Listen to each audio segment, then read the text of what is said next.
నమస్కారం. దూరదర్శన్ వార్తలకు స్వాగతం. నేను శ్రీదేవి. ముందుగా ముఖ్యాంశాలు.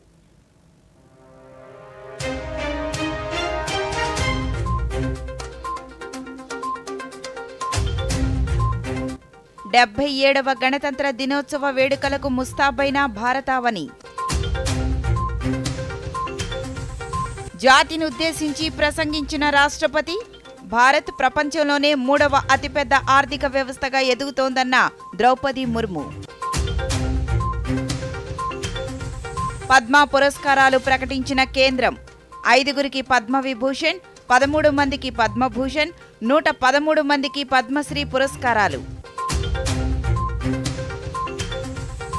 తెలుగు రాష్ట్రాలకు చెందిన 13 మందికి పద్మ పురస్కారాలు. ప్రముఖ క్యాన్సర్ వైద్యుడు నోరి దత్తాత్రేయుడుకు పద్మభూషణ్.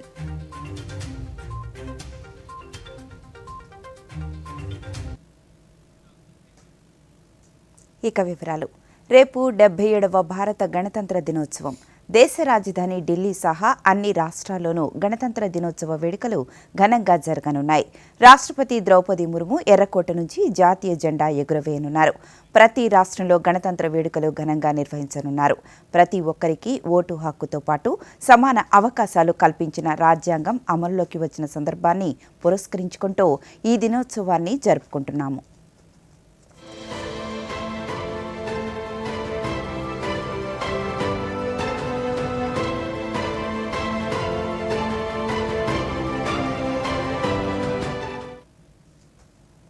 రేపు 77వ గణతంత్ర దినోత్సవం సందర్భంగా రాష్ట్రపతి ద్రౌపది ముర్ము జాతిని ఉద్దేశించి ప్రసంగించారు. దేశం ప్రపంచంలోనే 3వ అతిపెద్ద ఆర్థిక వ్యవస్థగా ఎదుగుతుందని ఆమె వివరించారు. ప్రపంచంలోనే అత్యధిక యువ జనాభా కలిగిన దేశం భారత్ అని, యువత అద్భుతమైన ప్రతిభను కలిగి ఉందని ఆమె తెలిపారు. ముఖ్యంగా స్వయం ఉపాధి ద్వారా యువత సాధిస్తున్న విజయాలను ఆమె ప్రత్యేకంగా ప్రశంసించారు. ఇటీవల చేపట్టిన కార్మిక సంస్కరణలు అటు కార్మికులకు మేలు చేయడమే కాకుండా ఇటు పరిశ్రమల అభివృద్ధిని వేగవంతం చేస్తున్నాయన్నారు.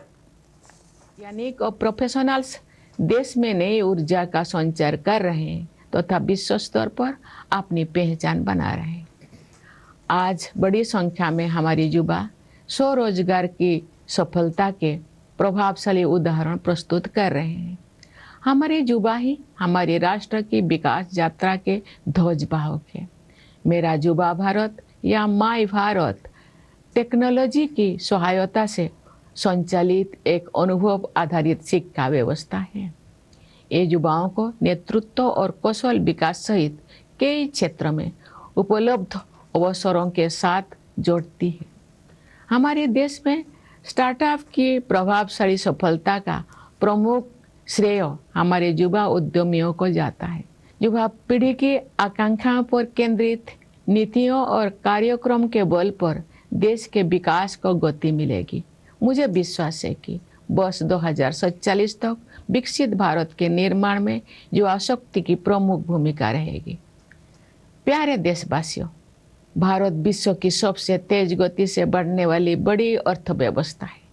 विश्व पटल पर अनिश्चितता के बावजूद भारत में निरंतर आर्थिक विकास हो रहा है. हम निकट भविष्य में विश्व की तीसरी सबसे बड़ी अर्थव्यवस्था बनने के लक्ष्य को प्राप्त करने के दिशा में आगे बढ़ रहे हैं. గణతంత్ర దినోత్సవం సందర్భంగా ఈ ఏడాదికి గాను కేంద్ర ప్రభుత్వం పద్మ అవార్డులను ప్రకటించింది. కళలు, సామాజిక సేవ, ప్రజా సంబంధాలు, శాస్త్ర సాంకేతికం, వాణిజ్యం, పరిశ్రమలు, వైద్యం, సాహిత్యం, విద్య, క్రీడలు, సివిల్ సర్వీస్ రంగాల నుంచి 5గురికి పద్మవిభూషణ్ ప్రకటించగా 13 మందికి పద్మభూషణ్, 113 మందికి పద్మశ్రీ పురస్కారాలకు దక్కాయి. బాలీవుడ్కు విశేష సేవలందించిన సినీ నటుడు ధర్మేంద్రకు మరణానంతరం పద్మవిభూషణ్ ప్రకటించారు. ప్రముఖ క్యాన్సర్ వైద్యుడు నోరి దత్తాత్రేయుడు పద్మభూషణ్ అవార్డుకు ఎంపికయ్యారు. కాగా ఆంధ్రప్రదేశ్, తెలంగాణకు చెందిన 13 మందికి పద్మ పురస్కారాలు ప్రకటించారు. ప్రముఖ సినీ నటులు గద్దె బాబు, రాజేంద్ర ప్రసాద్, మాగంటి మురళీమోహన్కు పద్మశ్రీ పురస్కారాలు ప్రకటించారు.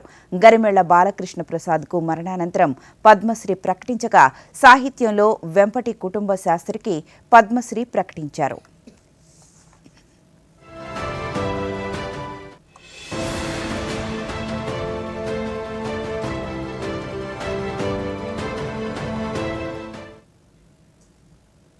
ప్రతిష్టాత్మక పద్మభూషణ్ అవార్డుకు ఎంపికైన ప్రముఖ భారతీయ American radiation oncologist doctor Nori దత్తాత్రేయుడిని ఆంధ్రప్రదేశ్ గవర్నర్ ఎస్ అబ్దుల్ నజీర్ అభినందించారు. పద్మశ్రీ అవార్డుకు ఎంపికైన గద్దే బాబు రాజేంద్ర ప్రసాద్, మాగంటి మురళీమోహన్, వెంపటి కుటుంబ శాస్త్రులకు మరణానంతరం పద్మశ్రీ అవార్డుకు ఎంపికైన గరిమెళ్ల బాలకృష్ణ ప్రసాద్ కుటుంబ సభ్యులకు కూడా గవర్నర్ అభినందనలు తెలిపారు. ఈ అవార్డులు ఆయా రంగాల వారు చేసిన కృషికి గుర్తింపని, భవిష్యత్తులో ఇలాంటి మరిన్ని పురస్కారాలు వారు సాధించాలని గవర్నర్ ఆకాంక్షించారు.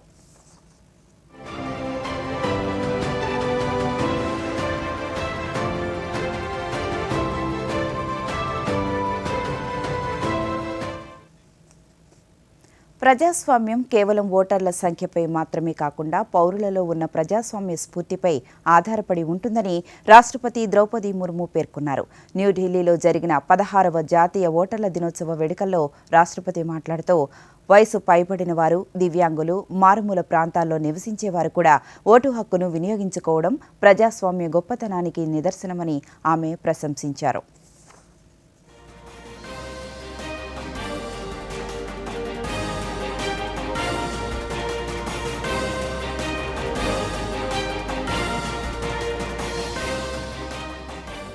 आपको विश्व के सबसे बड़े और जीवंत लोकतंत्र में सक्रिय भागीदारी का अमूल्य अधिकार प्रदान करता है. मुझे विश्वास है कि देश के सभी युवा मतदाता बहुत जिम्मेदारी के साथ अपने मताधिकार का प्रयोग करेंगे तथा राष्ट्र के निर्माण में अपनी भागीदारी निभाएंगे. आज मैं महिला मतदाताओं को भी विशेष बधाई देती हूँ.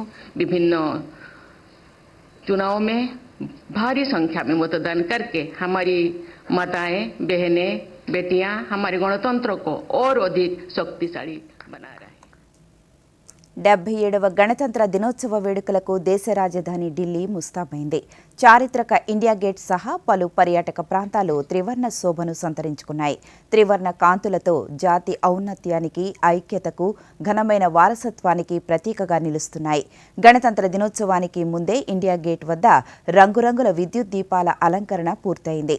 దేశం కోసం ప్రాణత్యాగం చేసిన అమరవీరులకు నివాళిగా ఇండియా గేట్ నుంచి రాష్ట్రపతి భవన్ వరకు ఉన్న కర్తవ్య పథ్ మార్గమంతా పండుగ వాతావరణం నెలకొంది. రాత్రి వేళలో త్రివర్ణ కాంతుల్లో మెరిసిపోతున్న ఈ ప్రాంతాన్ని వీక్షించేందుకు పర్యాటకులు, స్థానికులు భారీగా తరలివస్తున్నారు.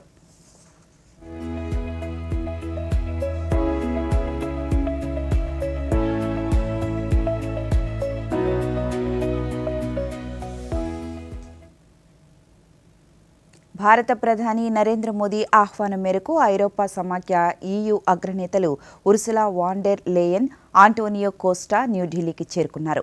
పాలం విమానాశ్రయం చేరుకున్న EU నేతలు భారత సాయుధ దళాల నుంచి గౌరవ వందనాన్ని స్వీకరించారు.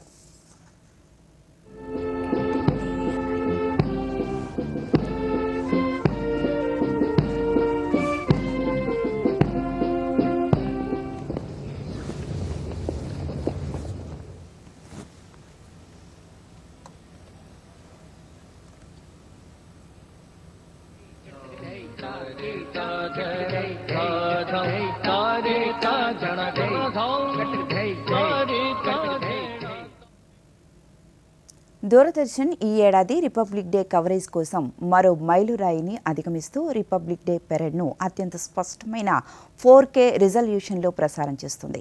ప్రేక్షకులు OTT, వేవ్స్ వంటి డిజిటల్ ప్లాట్ఫామ్స్లలో కూడా అత్యంత నాణ్యతతో కూడిన దృశ్యాలను వీక్షించవచ్చు. సమాచార ప్రసార మంత్రిత్వ శాఖ కార్యదర్శి సంజయ్ జాజు, దూరదర్శన్ డైరెక్టర్ జనరల్ సతీష్ నంబూద్రిపాద్తో కలిసి స్వయంగా కర్తవ్య పథ్లోని కంట్రోల్ రూమ్ను సందర్శించి ఏర్పాట్లను సమీక్షించారు. రేపు జరగనున్న గణతంత్ర దినోత్సవ వేడుకలను పూర్తి స్థాయిలో కవర్ చేసేందుకు దూరదర్శన్ అన్ని ఏర్పాట్లు పూర్తి చేసిందని సంజయ్ జాజు తెలిపారు. 50కి పైగా కెమెరాలు, అధునాతన సౌకర్యాలు ఉన్న OB వ్యాన్లను గణతంత్ర దినోత్సవ వేడుకలు జరిగే కర్తవ్య పథ్లో సిద్ధం చేసినట్టు వివరించారు. All India Radio have made elaborate arrangements for ensuring that people from across the country are able to watch the parade right from Kartavya Path. We have made elaborate arrangements, close to about 50 cameras, as well as the entire telecast is going to be 4K, which is going to be also put out on the Waves OTT. ఇప్పుడు ప్రకటనలు. Current bill, కిరాణం, school fees అన్నీ అయిపోయాయి. Budget ready అయిందా? 5,000 మిగిలాయి. కొత్త చీర తీసుకుంటావా? వద్దు, పోయిన నెలలోనే కదా తీసుకున్నాను. ఇంకోటి వద్దు. ముందుగా బడ్జెట్ వేసుకోండి. చిన్న చిన్న పొదుపులని బ్యాంక్ లో సేవ్ చేసుకోండి. ఇక డబ్బు పెరుగుతుంటే చూస్తూ మురిసిపోండి. చెప్పవులే. ఇక వెళ్ళమ్మా. ఆర్బీఐ అంటోంది, పొదుపు చేసే వనిత సాధిస్తుంది ఘనత. जन जन का रखे ध्यान, टीबी मुक्त भारत अभियान। पौष्टिक आहार है टीबी के खिलाफ सबसे बड़ा हथियार। पौष्टिक आहार से उपचार परिणाम बेहतर होते हैं और स्वास्थ्य में तेजी से सुधार आता है। इसीलिए तो निक्षय पोषण योजना के अंतर्गत इलाज के दौरान हर रोगी को मिलते हैं 1,000 रुपए प्रति माह पोषण सहायता के रूप में और सभी टीबी रोगियों के लिए न्यूट्रिशन सप्लीमेंट देने का प्रावधान है। साथ ही टीबी रोगियों के इलाज के दौरान हजारों निक्षय मित्र उन्हें पोषण किट प्रदान करते हैं। आप भी निक्षय मित्र बनकर टीबी रोगियों की सहायता कर सकते हैं। अधिक जानकारी के लिए nikshay.in पर जाएं। आइए हम सब साथ मिलकर देश को टीबी मुक्त बनाएं। निक्षय मित्रों से मिली शक्ति टीबी के मरीजों को नई ऊर्जा दे रही है। स्वास्थ्य एवं परिवार कल्याण मंत्रालय द्वारा जनहित में जारी। 50 ఏళ్ల అనుభవంతో ఒకటే మాట చెప్తున్నా, రైతుకు రొక్కం రావాలంటే చేనుకు చేవ కావాలి. మరి చేనుకు చేవ కావాలంటే గ్రోమోర్ 28-28 ఎరువు వాడాల్సిందే. ఈ ఎరువు చల్లిన వెంటనే పంటకి పచ్చదనం వచ్చేస్తుంది. ఆ పచ్చదనం దీర్ఘకాలం ఉంటుంది. దాంతో నాణ్యమైన అధిక దిగుబడి మన సొంతం అవుతుంది. మరి ఈ హామీ ఈనాటిది కాదు, తరతరాల నాటిది. ఎరువులు కొనేటప్పుడు బస్తా మీద ఉన్న గ్రోమోర్ గుర్తును చూసి మాత్రమే కొనండి. గ్రోమోర్ 28-28 చేనుకు చేవ, రైతుకు రొక్కం.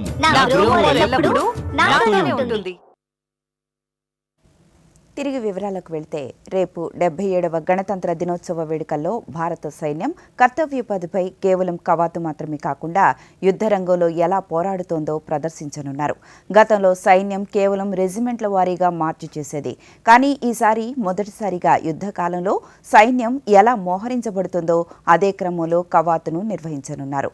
పెరేడ్లో డ్రోన్లు, నిఘా పరికరాలు, హెలికాప్టర్లను ప్రదర్శించనున్నారు.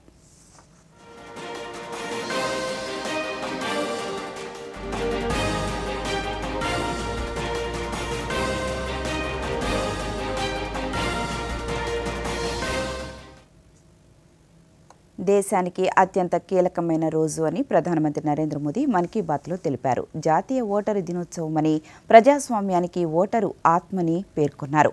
ప్రజాస్వామ్యాన్ని సజీవంగా ఉంచడానికి ఓటర్లు ప్రాథమిక స్థాయి నుంచి తోడ్పడతారని, వారిని అభినందిస్తున్నానని తెలిపారు. मतदाता ही लोकतंत्र की आत्मा होता है।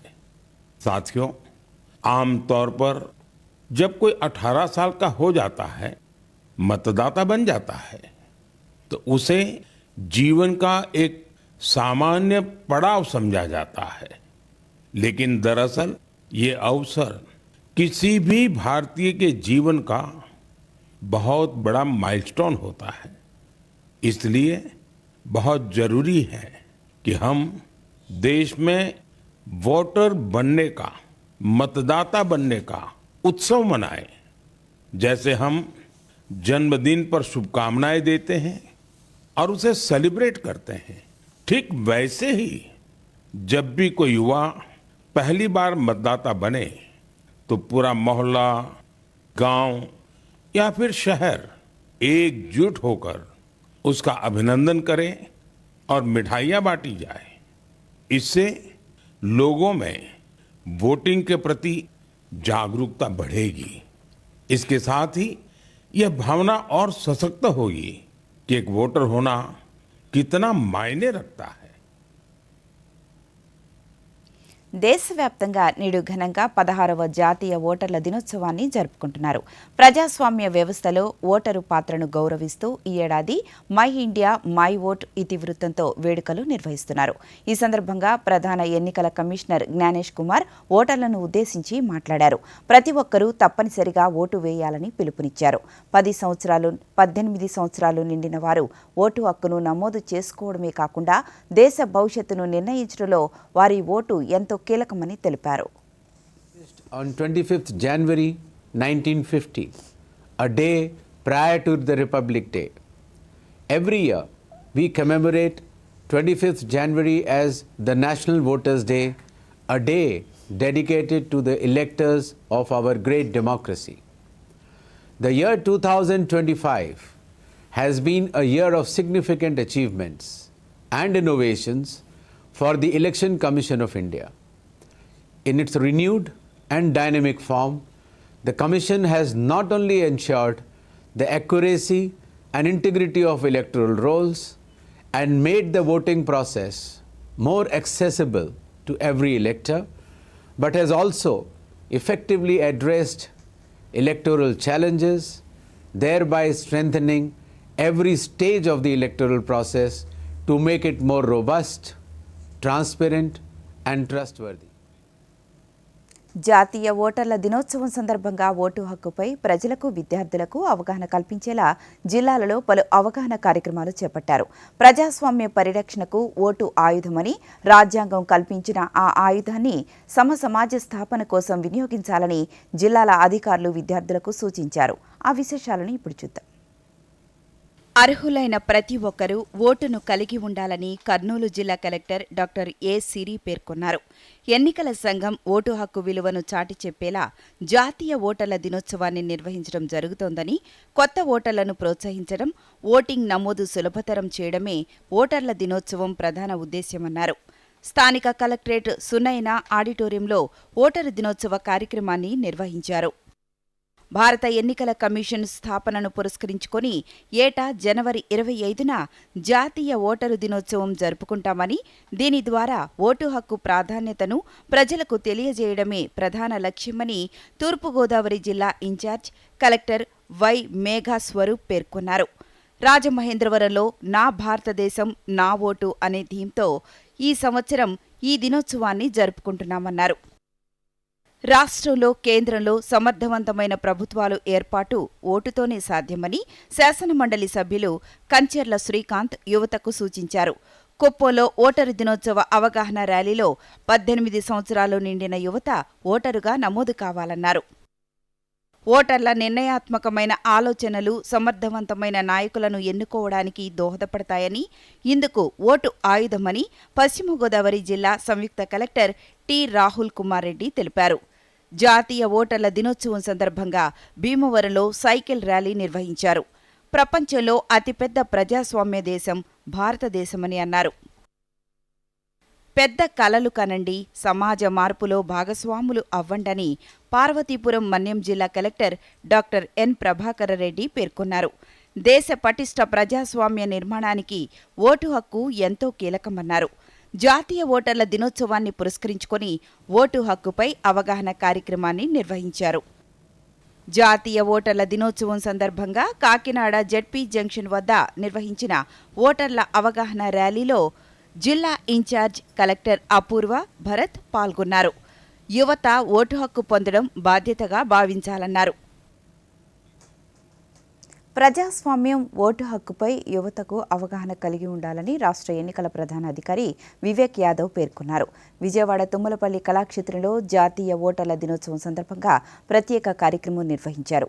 ఈ కార్యక్రమంలో రాష్ట్ర ప్రభుత్వ ప్రధాన అధికారి విజయానంద్తో కలిసి వివేక్ యాదవ్ పాల్గొన్నారు. ఈ సందర్భంగా ఆయన మాట్లాడుతూ 1950 జనవరి 25న ఎన్నికల సంఘం ఏర్పాటైందని, 2011 నుంచి ఏటా ఈ రోజును ఓటర్ల దినోత్సవంగా జరుపుకుంటున్నామన్నారు. ఓటింగ్ శాతం పెంచే లక్ష్యంతో ఎన్నికల సంఘం పనిచేస్తుందన్నారు. On this day, the Election Commission of India was established in 1950. You are aware that since 2011, National Voters' Day is being celebrated all over the country on 25th day of January every year. The Commission's objective is to increase enrollment of voters by using this occasion so as to make universal adult franchise a complete reality, and thereby enhance the quality of Indian democracy. This year's theme for National Voters' Day is My India, My Vote, with tagline of Indian citizen at the heart of Indian democracy. In our state, we are celebrating the National Voters' Day at all the district headquarters, 175 Assembly Constituency headquarters. ఇప్పుడు ప్రకటనలు. ఆ good girl.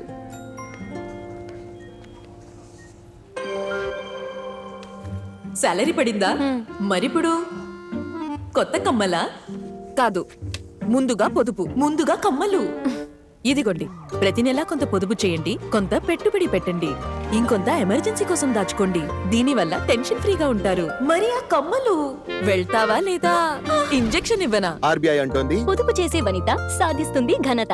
50 ఏళ్ల అనుభవంతో ఒకటే మాట చెప్తున్నా, రైతుకు రొక్కం రావాలంటే చేనుకు చేవ కావాలి. మరి చేనుకు చేవ కావాలంటే గ్రోమోర్ 2828 ఎరువు వాడాల్సిందే. ఈ ఎరువు చల్లిన వెంటనే పంటకి పచ్చదనం వచ్చేస్తుంది. ఆ పచ్చదనం దీర్ఘకాలం ఉంటుంది. దాంతో నాణ్యమైన అధిక దిగుబడి మన సొంతం అవుతుంది. మరి ఈ హామీ ఈనాటిది కాదు, తరతరాల నాటిది. ఎరువులు కొనేటప్పుడు బస్తా మీద ఉన్న గ్రోమోర్ గుర్తును చూసి మాత్రమే కొనండి. గ్రోమోర్ 2828 చేనుకు చేవ, రైతుకు రొక్కం.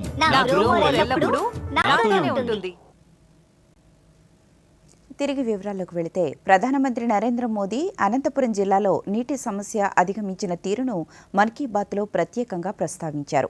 అనంతపురం జిల్లా ఎర్రమట్టి, ఇసుకతో కలిసి ఉండడంతో ఏర్పడిన నీటి కొరతను ప్రజల సమిష్టి కృషితో అధిగమించిన తీరును ప్రశంసించారు. ప్రజలు జలాశయాలను శుభ్రపరచాలని సంకల్పించి ప్రభుత్వ సహాయంతో అనంత నీటి సంరక్షణ ప్రాజెక్టును చేపట్టారని తెలిపారు. దీంతో 10 కంటే ఎక్కువ జలాశయాలకు జీవకళ వచ్చిందన్నారు. జిల్లాలో 7,000కు పైగా చెట్లను నాటారని, తద్వారా అనంతపురంలో నీటి సంరక్షణతో పాటు పచ్చదనం కూడా పెరిగిందని ప్రధాని తెలిపారు. समय तक बारिश नहीं होती है. कई बार तो लोग अनंतपुर की तुलना रेगिस्तान में सूखे की स्थिति से भी कर देते हैं. साथियों, इस समस्या के समाधान के लिए स्थानीय लोगों ने जलाशयों को साफ करने का संकल्प लिया. फिर प्रशासन के सहयोग से यहाँ अनंत नीरू संरक्षणम प्रोजेक्ट, इसकी शुरुआत हुई. इस प्रयास के तहत 10 से अधिक जलाशयों को जीवनदान मिला है. उन जलाशयों में अब पानी भरने लगा है. इसके साथ ही 7,000 से अधिक पेड़ भी लगाए गए हैं. यानी अनंतपुर में जल संरक्षण के साथ साथ ग्रीन कवर भी बढ़ा है. यहाँ बच्चे अब तैराकी का आनंद भी ले सकते हैं. एक प्रकार से कहें तो यहाँ का पूरा इकोसिस्टम ప్రజల సహకారంతోనే అనంతపురం జిల్లాలో నీటి సంరక్షణకు వివిధ కార్యక్రమాలు చేపట్టనున్నట్లు జిల్లా జాయింట్ కలెక్టర్ సి విష్ణుచరణ్ తెలిపారు.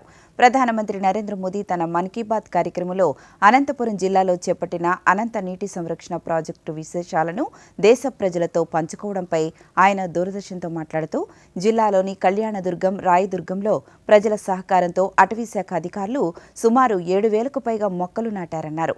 ప్రజల తోడ్పాటు ఉంటేనే ఇది సాధ్యమైందని అన్నారు. ప్రస్తావించడం జరిగింది. మనందరికీ తెలుసు, అనంతపురం జిల్లాలో వర్షపు నీరు చాలా తక్కువగా ఉంటుంది. One of the water drought prone area మన జిల్లా. సో ప్రతి నీటి బొట్టుని కూడా కాపాడుకోవాల్సిన అవసరం మనందరిపైన ఉంది. ఇలాంటి పరిస్థితుల్లో మన అటవీ శాఖ వారు ఒక కార్యక్రమాన్ని స్టార్ట్ చేశారు, అనంత నీరు సంరక్షణ కార్యక్రమం. ఈ కార్యక్రమం ద్వారా మన జిల్లాలో కళ్యాణదుర్గం మరియు రాయదుర్గం నగర వనాలలో ఎగ్జిస్టింగ్ క్యాచ్మెంట్ ఏరియాని అనలైజ్ చేసి ఉన్న ఎగ్జిస్టింగ్ వాటర్ బాడీస్ని డీసిల్టింగ్ చేస్తూ కొత్త వాటర్ బాడీస్ని డెవలప్ చేయడం జరిగింది. మాయిశ్చర్ కూడా ఇంప్రూవ్ అవుతుంది. ఇలాగ మొత్తం ఈ 2 నగర వనాలలో సుమారు 11 వాటర్ బాడీస్ని తయారు చేయడం జరిగింది. ఈ ప్రక్రియలో లోకల్ కమ్యూనిటీస్ ఎవరైతే ఉన్నారో వాళ్ళ సహాయ సహకారాలతో, వాళ్ళ తోడ్పాటుతో, వాళ్ళకున్న స్కిల్ ఏదైతే ఉందో, స్టోన్ మెసనరీ స్కిల్ ఏదైతే ఉందో, లోకల్గా అవైలబుల్గా ఉన్న స్టోన్స్ని తీసుకొని వాళ్ళ స్కిల్ సెట్ని యూజ్ చేసుకొని ఎంబ్యాంక్మెంట్. శ్రీకాకుళం జిల్లాలోని ప్రముఖ పుణ్యక్షేత్రం అరసవల్లిలో శ్రీ సూర్య భగవానుడి క్షేత్రంలో రథసప్తమి వేడుకలు అంగరంగ వైభవంగా జరిగాయి. ఆది నారాయణుడి నిజరూప దర్శనం కోసం భక్తులు బారులు తీరారు. రథసప్తమిని ప్రభుత్వం రాష్ట్ర పండుగగా ప్రకటించిన నేపథ్యంలో కేంద్ర పౌర విమానయాన శాఖ మంత్రి కింజరాపు రామ్మోహన్ నాయుడు, రాష్ట్ర వ్యవసాయ శాఖ మంత్రి అచ్చెన్నాయుడు స్వామివారికి పట్టు వస్త్రాలను సమర్పించారు. అనంతరం స్వామివారికి ప్రత్యేక పూజలు చేశారు.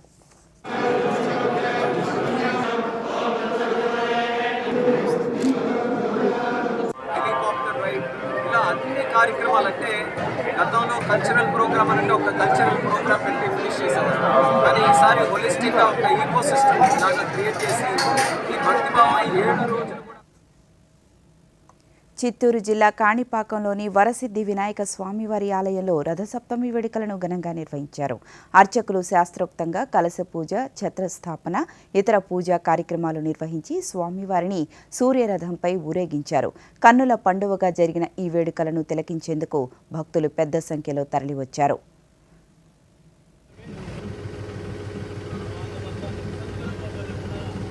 కాకినాడ జిల్లా పెదపూడి మండలం గొల్లల మామిడాడలోని శ్రీ సూర్యనారాయణమూర్తి దేవాలయంలో రథసప్తమి వేడుకలు ఎంతో వైభవంగా నిర్వహించారు.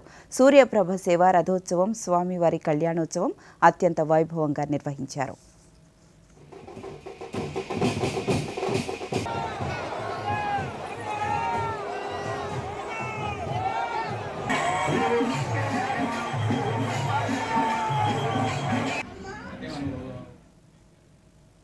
A glimpse into the criminal major acts పుస్తకం న్యాయవాద వృత్తిలో ఉండే వారికి ఉపయుక్తంగా ఉంటుందని ఆంధ్రప్రదేశ్ హైకోర్టు న్యాయమూర్తి జస్టిస్ వెంకటేశ్వర్లు నిమ్మగడ్డ తెలిపారు. ఒంగోలులోని ప్రియదర్శిని న్యాయ కళాశాలలో నిర్వహించిన కార్యక్రమంలో ప్రకాశం జిల్లా 7వ అదనపు జిల్లా జడ్జి టి రాజా వెంకటాద్రి రచించిన a glimpse into the criminal major acts పుస్తకాన్ని ఆయన ఆవిష్కరించారు. ఈ సందర్భంగా ఆయన మాట్లాడుతూ ఈ పుస్తకంలో దాదాపు 24,000కు పైగా కేసులను ఉదహరించడం జరిగిందన్నారు. My friend Raja Venkatadri is not a book. He put his experience and exposure towards the problems of society, especially in criminal jurisprudence. Even though it was titled as a glimpse into the criminal law, certainly I can say it is a book gathered so many instances, illustrations out of his experience and exposure as an advocate. నెల్లూరులో రాష్ట్ర పురపాలక శాఖ మంత్రి పొంగూరు నారాయణ పర్యటించారు. ప్రఖ్యాత రంగనాథ క్షేత్రంలో నిర్వహించిన రథసప్తమి వేడుకల్లో పాల్గొన్నారు. మూలాపేటలోని ఆయుష్ జిల్లా ప్రధాన కార్యాలయంలో ఆసుపత్రి భవన నిర్మాణానికి శంకుస్థాపన చేశారు. పలు అభివృద్ధి పనులను క్షేత్రస్థాయిలో సమీక్షించారు. ఈ సందర్భంగా మంత్రి మాట్లాడుతూ రంగనాథ క్షేత్రం ఎంతో పురాతనమైందని, పెన్నా ఘాట్కు విస్తరణ పనులు త్వరితగతిన పూర్తి చేస్తామన్నారు. ఆయుర్వేద వైద్యానికి పూర్వ వైభవం చేకూరేలా భవన వసతి కల్పిస్తున్నట్లు పేర్కొన్నారు. మంత్రిగా ఉన్నప్పుడే ఆ రోజే 7 వాహనాస్ ఆ యొక్క ఏర్పాటు చేయడం జరిగింది. అంతకుముందు దానికంటే మొట్టమొదటిసారి 2018లో 7 వాహనాల మీద ఊరేగింపు జరిగేటట్టుగా ఈ యొక్క కార్యక్రమాన్ని ఏర్పాటు చేశారు. ఈరోజు దాదాపు 50,000 మంది పైగా భక్తులు వస్తారు. తిరుమల తిరుపతి దేవస్థానం విద్య వైద్య నూతన జేఈఓగా డాక్టర్ ఏ శరత్ బాధ్యతలు స్వీకరించారు. అనంతరం ఆయన కుటుంబ సభ్యులతో కలిసి శ్రీవారిని దర్శించుకున్నారు. దర్శనానంతరం జేఈఓకు ఆలయ అధికారులు తీర్థప్రసాదాలను అందజేశారు.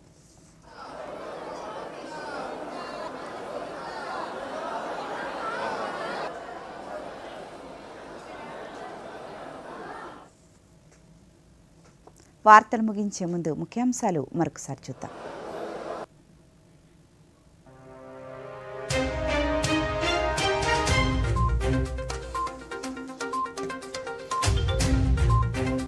డెబ్బై 7వ గణతంత్ర దినోత్సవ వేడుకలకు ముస్తాబైన భారతావని. జాతిని ఉద్దేశించి ప్రసంగించిన రాష్ట్రపతి, భారత్ ప్రపంచంలోనే 3వ అతిపెద్ద ఆర్థిక వ్యవస్థగా ఎదుగుతోందన్న ద్రౌపది ముర్ము. పద్మ పురస్కారాలు ప్రకటించిన కేంద్రం. 5గురికి పద్మవిభూషణ్, 13 మందికి పద్మభూషణ్, 113 మందికి పద్మశ్రీ పురస్కారాలు. తెలుగు రాష్ట్రాలకు చెందిన 13 మందికి పద్మ పురస్కారాలు. ప్రముఖ క్యాన్సర్ వైద్యుడు నోరి దత్తాత్రేయుడుకు పద్మభూషణ్. ఈ వార్తలు ఇంతటితో సమాప్తం. నమస్కారం.